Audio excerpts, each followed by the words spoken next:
Hello everyone. ASC academy में JEE mains, NEET, Maharashtra CET की classes start हो चुकी हैं। बहुत अच्छे स्कूल्स के बच्चों ने एएससी एकेडमी में एडमिशन ले लिया हुआ है। आप भी जल्द एकेडमी विजिट करें। सीट्स बहुत लिमिटेड हैं।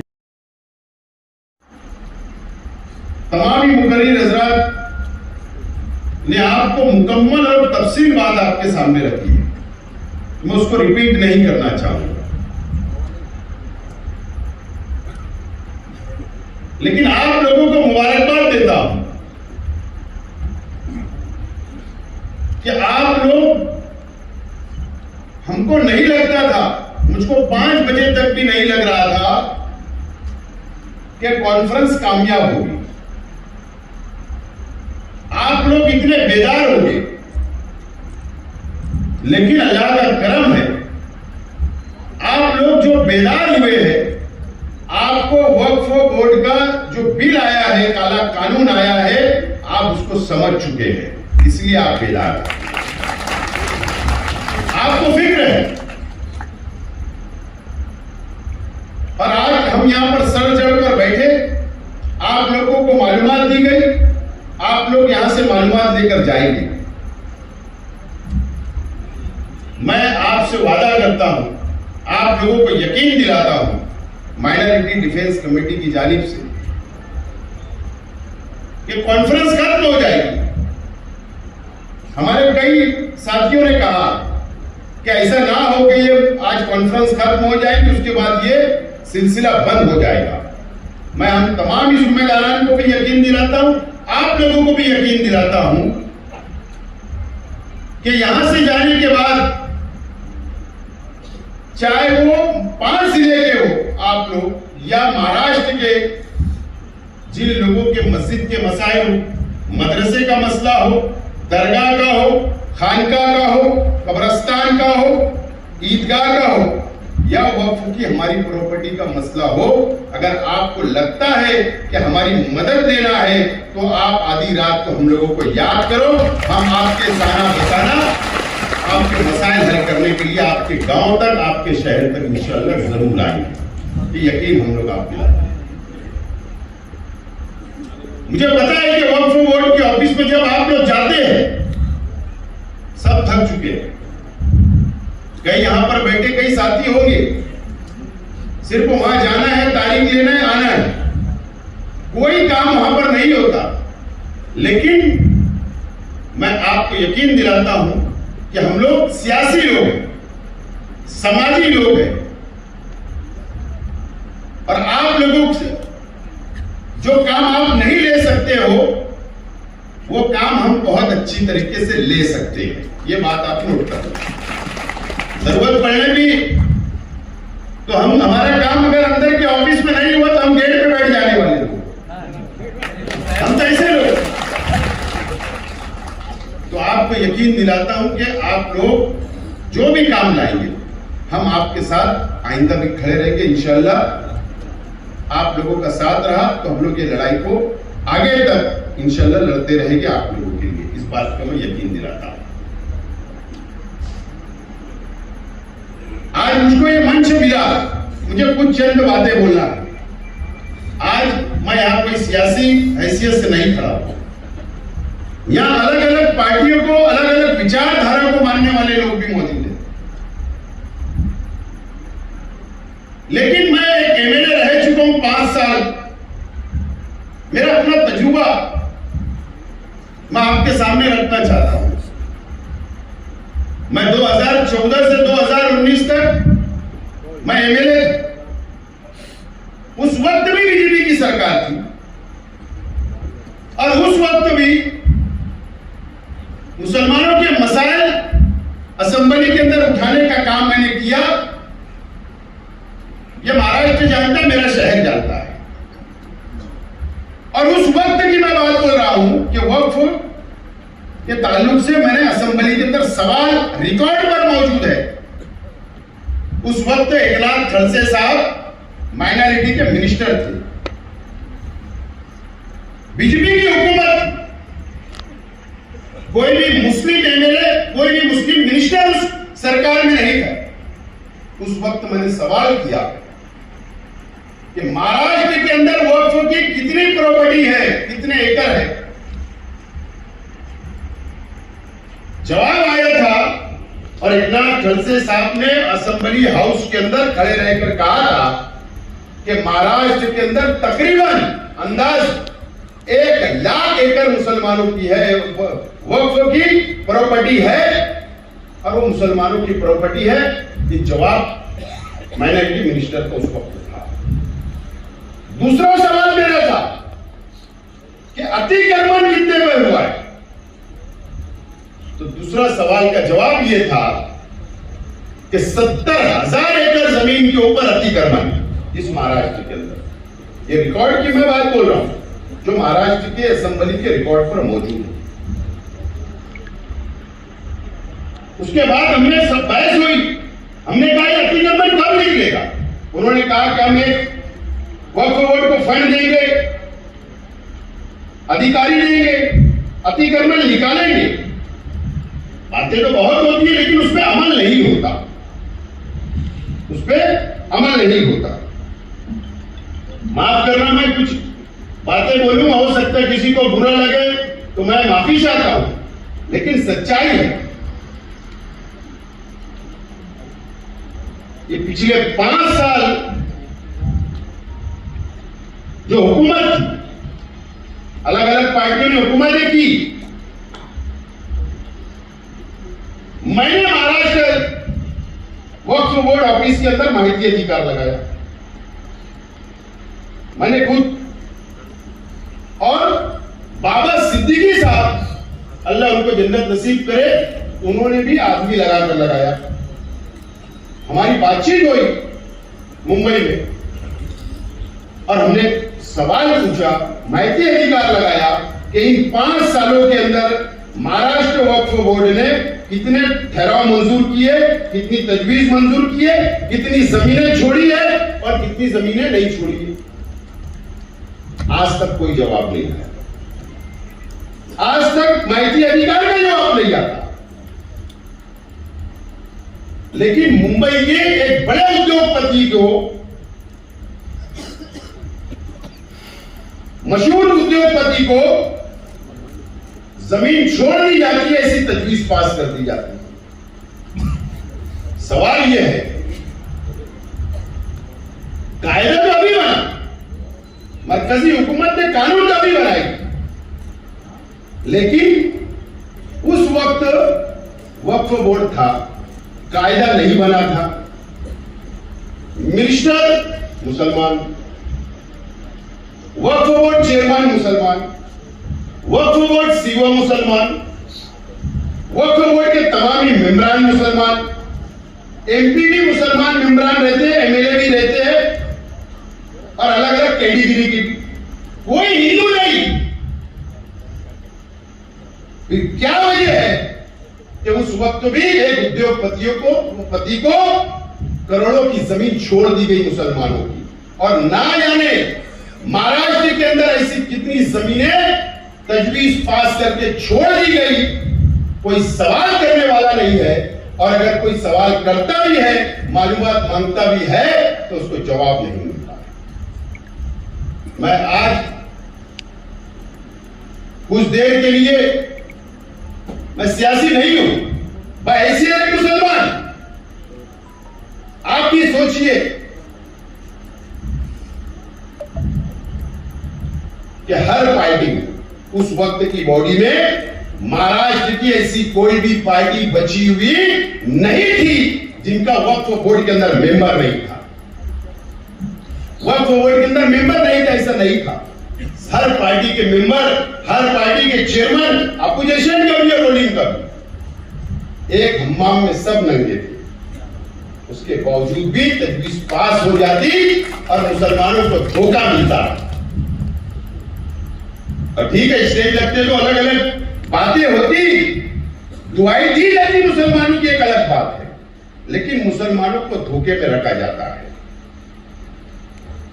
मैं सिर्फ आपको ये बैकग्राउंड समझाने की कोशिश कर रहा हूं कि हमको धोखे में नहीं आना है। अब तो कायदा बदल गया, कायदा बदल गया। आज हम ये सर जोड़कर बैठे किसने लिए? इसीलिए कि मरकजी हुकूमत ने नया कानून बना दी वक्फ बोर्ड का, इसीलिए बैठे ना।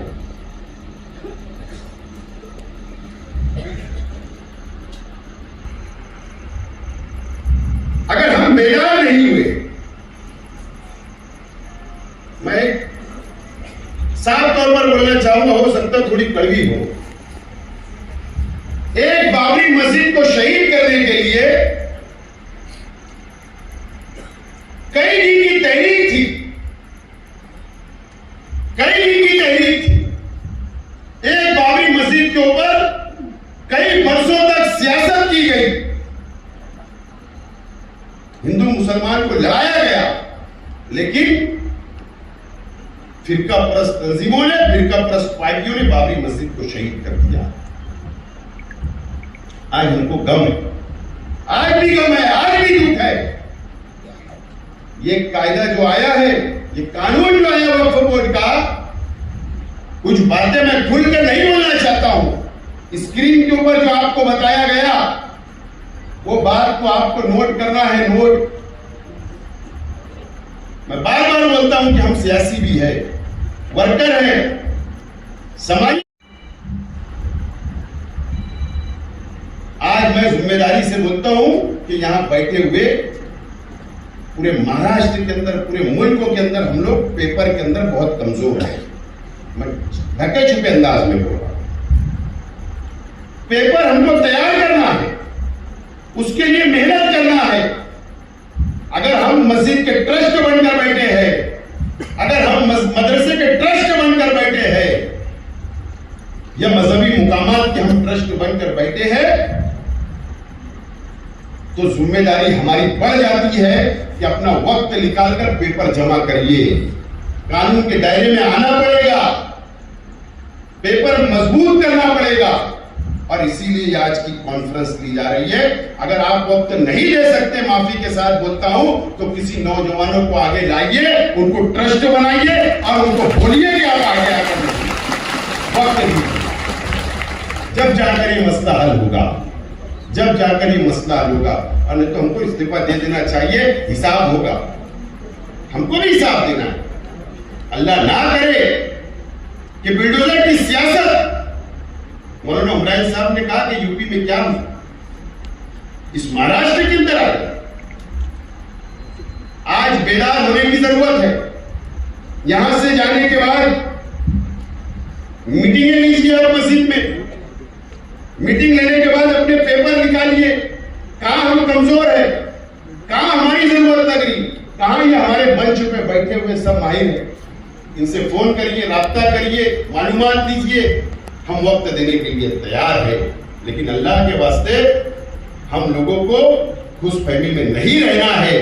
हम लोगों को काम करना पड़ेगा, जब जाकर हमारी मस्जिदें बचेगी, हमारा मदरसा बचेगा, हमारी खानकाहें बचेगी, हमारी दरगाहें बचेगी, ईदगाह और कब्रिस्तान बचेगी, और हमारी प्रॉपर्टी बचेगी। जाने में बड़ी 100 एकड़ 200 एकड़ जमीन खुली होगी तो ठीक है, वो लड़ाई लड़ेंगे, लेकिन आज हमको ये लड़ाई जरूरी है। आज हमको रोका जाएगा, हर तरीके से रोका जाएगा, बड़ी लड़ाई लड़ना पड़ेगी। और all India Muslim personal law board जैसा बोर्ड हमारे साथ है, मुल्क में अलग अलग दीनी तंजीमें हमारी सरपरस्ती कर रही है। हम तो छोटे से गांव के वर्कर हैं, जो हमने सोचा कि आप लोगों को जोड़े और आप लोगों को सलाह मशवरा करें और कोई रास्ता हम निकालें। सरपरस्त लोग बैठे हमारी सरपरस्ती करने के लिए, मैं आपसे गुजारिश करता हूं कि इसके ऊपर आप अमल करें। ये वक्फ बोर्ड की बात हुई। उसके बाद आपके शहर के अंदर फसादात हुए, आपके शहर के अंदर लाउड स्पीकर अजान का मामला आता है। सुप्रीम कोर्ट की क्या गाइडलाइन है, कैसे एप्लीकेशन करना है, कैसे म्युनिसिपल काउंसिल, नगर पालिका, महानगर पालिका, नगर परिषद, ग्राम पंचायत, जिला परिषद, पंचायत समिति, लोकल बॉडीज के कैसे परमिशन हासिल करना, टाउन प्लानिंग के कैसे परमिशन हासिल करना। ये बात बिल्कुल सच है जो हमारे आर्किटेक्ट साहब ने कहा कि अगर आप मस्जिद के नाम की फाइल अगर दाखिल करोगे कि हमको वाहन का परमिशन मस्जिद बनाने के लिए दो, तो वो नहीं मिलने वाला है, नहीं मिलेगा।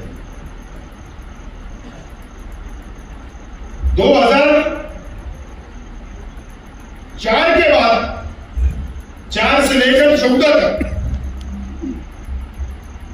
एक जीआर निकला होम डिपार्टमेंट में, मस्जिद, मदरसा, ईदगाह या अलग अलग धार्मिक स्थल, अलग अलग समाज के लोगों का अगर परमिशन उस नाम से मस्जिद मंदिर के नाम से चाहिए तो हुकूमत महाराष्ट्र गृह डिपार्टमेंट की मंजूरी जरूरी है। और उसकी प्रोसीजर इतनी हार्ड है कि गली से लेकर मुंबई तक फाइल दौड़ाना है, कलेक्टर वाया विभागीय आयुक्त, तो बहुत बड़ा प्रोसीजर है। और वो मंजूरी देंगे तो ही नगर पालिका रिटर्न प्रपोजल आएगा और रिटर्न उसके बाद ही मंजूरी मिलेगी। तो आप बताइए, आप खुद सोचिए कि नहीं मिल पाएगा, तो इसके लिए क्या हिकमत अमली हो सकती है, वो भी हम लोगों को सोचना है, समझना है। और आपके शहर के जो भी मसाइल है उसके लिए भी माइनॉरिटी डिफेंस कमेटी को जब भी आप आवाज देंगे, हम सियासत से ऊपर उठकर आप लोगों के काम करने के लिए तैयार हैं। दोस्तों और साथियों, 2014 में भारतीय जनता पार्टी की सरकार इस देश के अंदर आई। हम बहुत जल्दी भूल जाते हैं, बहुत जल्द भूल जाते हैं क्या हुआ 2014 के बाद से, क्या क्या हुआ इस देश के अंदर, ये आप लोग समझ लीजिए।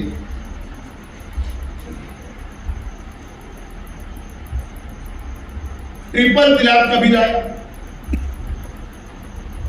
ट्रिपल तलाक का बिल आया, कानून लागू हो गया। उस वक्त भी all India Muslim personal law board ने तहरीक चलाई, सुप्रीम कोर्ट गए, कानूनी लड़ाई लड़ी गई, लेकिन अक्सरियत की बुनियाद पर ट्रिपल तलाक का कानून लागू हो गया। ये काला कानून बना, हमारी शरीयत के अंदर मुदाखलत की गई, इंटरफेयर किया गया। उसके बाद एनआरसी आया, CAA आया। उसके बाद भी हम लोग रास्ते पर कई शाहीन बाग बने, मुल्क में अलग अलग इलाकों के अंदर, अलग अलग शहरों के अंदर एनआरसी की भी तहरीक चली। उसके बाद एनआरसी लागू हो गया।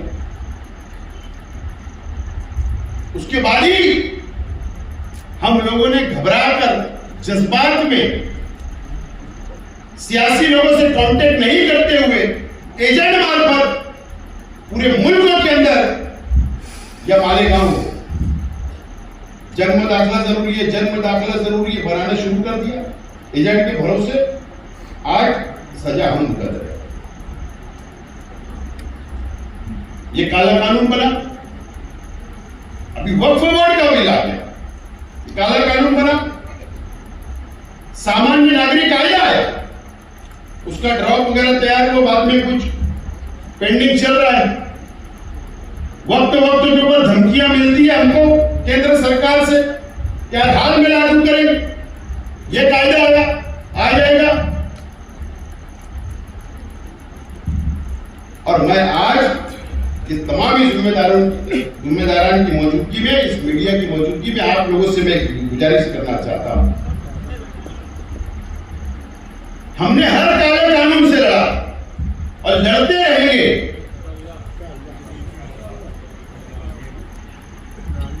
मैं गुजारिश करता हूं कि अगर भारत सरकार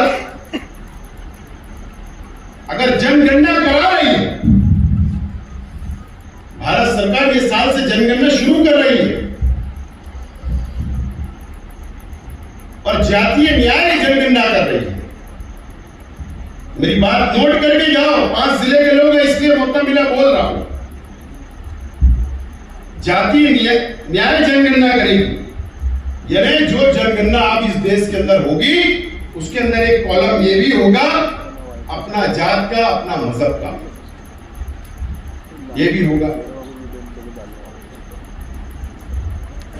अब हो सकता है वो जातीय न्याय जनगणना जब होगी तो कौन लोग करते हैं, कौन अपने घर तक आते हैं, या ग्राम पंचायत के लोग आएंगे, या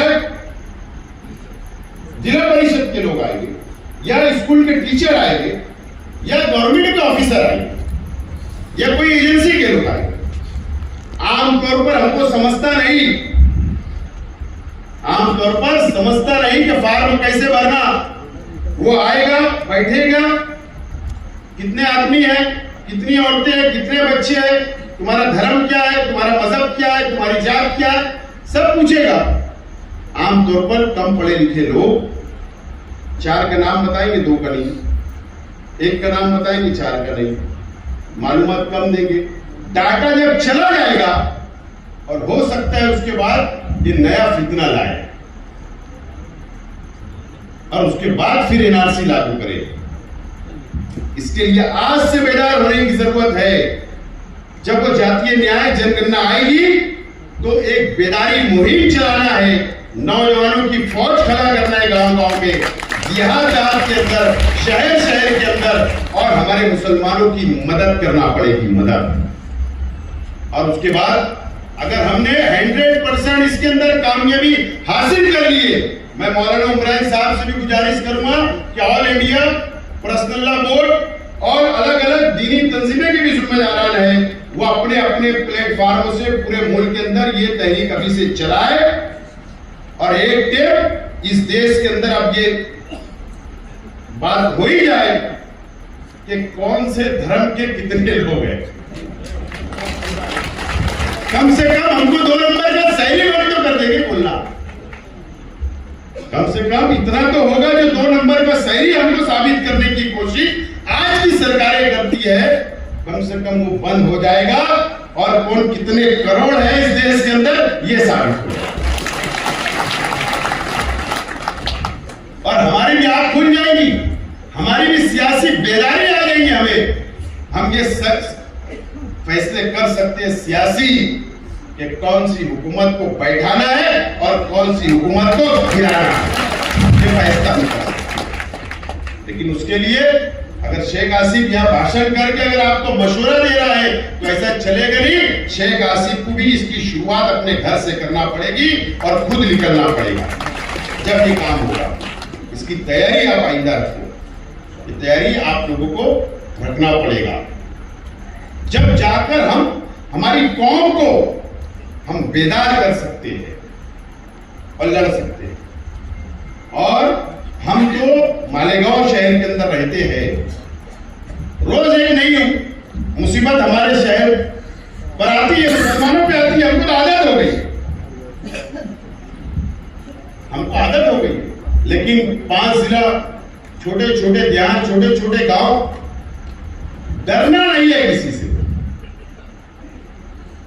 मायूस होने की जरूरत नहीं।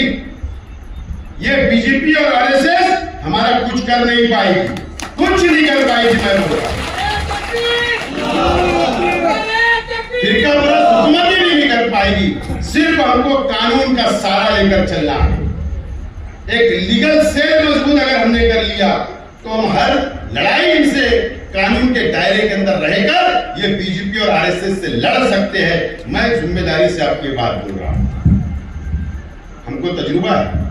और सब ये बीजेपी और आरएसएस की बात सब हिंदू भाई मान लेते, ऐसा नहीं है। अगर आज भी आप वोट परसेंटेज देखेंगे इस देश के अंदर पार्लियामेंट का, तो अपोजिशन को उनसे ज्यादा वोट मिली है। किसने दिया? अरे हमारे हिंदू, मुस्लिम, सिख, ईसाई सब ने दिया, उनसे इत्तेफाक नहीं है, उनकी विचारधारा से इत्तेफाक नहीं है, ना आरएसएस की, ना बीजेपी से, ना फिरका परस्त तंजीमों की। इस मुल्क के अंदर आज भी सेकुलर जहन रखने वालों की करोड़ों के अंदर तादाद है, वो ज्यादा है। बस भाईचारा बनाओ, अपने गांव के अंदर, अपने शहर के अंदर हिंदू मुस्लिम का भाईचारा बनाओ, छोटे छोटे प्रोग्राम लो, उनको अपनी खुशी के अंदर शामिल करो, हम उनकी खुशी के अंदर शामिल करो। ये बीजेपी और ये आरएसएस बस इनके उल्टी गिनती शुरू हो जाएगी, कुछ दिन शुरू हो जाएगी। इस तरीके से हमको ये लड़ाई को लड़ना पड़ेगा, जब जाकर हम लोग कामयाब होंगे। ये लड़ाई अब हमको लड़ना है। अभी आज की बात है, अभी मैं बाहर गया था, 5 महीने के लिए मीडिया के साथियों ने पकड़ लिया, कुछ सवाल कर दिए, बोले कॉन्फ्रेंस क्यों हो रही। मैंने कहा कि बुलडोजर की सियासत यूपी के अंदर शुरू हुई, नागपुर के अंदर आई, नासिक के अंदर आई, वहां पर किसी का घर तोड़े, यहाँ पे दरगाह तोड़ दिए। मैंने कहा कि औरंगजेब की दरगाह भी तोड़ने की बात कर दे, उनकी कब्र। एक साथी ने कहा कि आपको कैसे लगते, औरंगजेब को आप कैसे मानते। मैंने कहा पवित्र मानते, नेक आदमी थे। मैं अंदर नहीं आया, मराठी चैनल के ऊपर हेडलाइन शुरू हो गई। आज दोबारा बोल रहा हूं कि जो बयान दिया बाहर, उसके ऊपर आज भी कायम है। करने का क्या, वो है तो जो है वो है। डरने न सरकारों से डरने का, हम इस देश के अंदर रहते तो संविधान को मानते हैं, इस देश से मोहब्बत करते हैं और करते रहेंगे, इसके अंदर कोई नहीं। देखो हिंदुस्तान का झंडा सबसे ऊपर लगाए, कितनी मोहब्बत करते हैं, करते भी हिंदुस्तान का झंडा। बताओ तो आरएसएस के हेडक्वार्टर में लगा है क्या? आरएसएस के हेडक्वार्टर में हिंदुस्तान का झंडा है क्या? नहीं है। तो हम सच्चे हमदर्द, सच्चा मोहब्बत करने वाले इस देश से कोई है तो मुसलमान है। तो किसी से डरना नहीं है, हम आपके साथ हैं। आप आवाज दो, हम आपके साथ लड़ने के लिए, कानूनी लड़ाई लड़ने के लिए तैयार है। इसीलिए आज की कॉन्फ्रेंस बुलाई गई और ये तमाम ही साथियों ने इतनी नेक हमको मशवरे दिए। आप भूले ना, इनके नंबर ले लो, हमारे नंबर ले लो। हो सकता मैं बिजी इंसान हूं, तो मेरे साथियों का लेकर जाओ, आपके पास जो दावत देने आए थे उनका लेकर जाइए। अब जाकर उनके नंबर वगैरह लीजिए, जब याद करेंगे हम लड़ेंगे, करेंगे। चाहे वक्फ बोर्ड ऑफिस चलना पड़े, ट्रिब्यूनल के अंदर चलना पड़े, या हम लोगों को महसूल कलेक्टर के पास चलना पड़े, या कॉर्पोरेशन में चलना पड़े, गवर्नमेंट तक, हर लड़ाई लड़ने के लिए हम आपके साथ हैं। ये लड़ाई सियासत से हटकर एक कौम के लिए, मिल्लत के लिए लड़ना है और इंशाल्लाह हम लोग लड़ेंगे और जीतेंगे। आप लोग आए, आप लोगों का मैं बहुत बहुत